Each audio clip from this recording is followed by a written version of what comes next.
Hey guys, তো guess what, আজকে কি আজ হচ্ছে আমাদের ছাদে পালিত হবে মেজো জেঠু মেজো জেঠিমার বিবাহবার্ষিকী। তো এখানে দেখতেই পাচ্ছ খাবার দাবারের আয়োজন করা হয়েছে।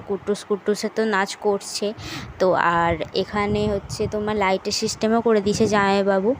তো তারপর এসেছিলো ছোট্টু মামা। তো ছোট্টু মামার সব পিছনে একটু লেগেছিলাম আমি।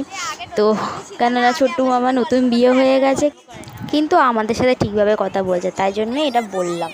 আর এখানে কুট্টুস তো চেল্লামেল্লি করছে, মানে ওর সব থেকে বেশি মজা হয়েছে।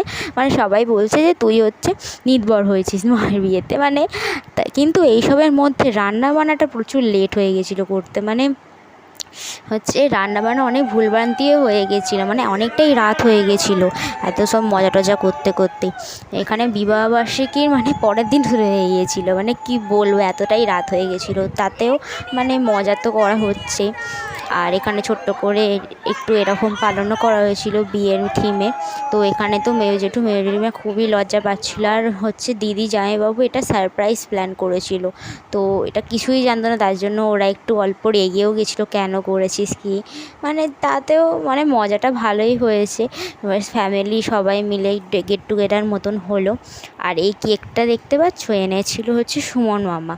তো সুমন মামাই লাস্টে আসতে পারেনি, ভেবেছিল যে চিলি চিকেনটা সেই রান্না করবে, তার জন্য অনেকক্ষণ অপেক্ষাও করেছিলাম, বাট লাস্ট মোমেন্টে আসতে পারলো না।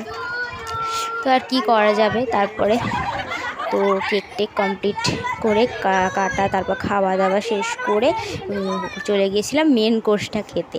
আর রাত 1টার সময় ছাদে বসে মেন কোর্স খাচ্ছি, মানে আলাদাই এক্সপিরিয়েন্স ছিল সেদিনকে, কিন্তু মজা খুব হয়েছিল। তো তোমরা শুনতেই পাচ্ছ উলুধ্বনি দেওয়া হচ্ছে, মানে খুবই মজা হয়েছিল সেদিনকে। তারপরে খাওয়া দাওয়া করে নিলাম। তো আজকে নির্ভরটা যে এতখানি ভালো লাগে, like comment share and bye bye.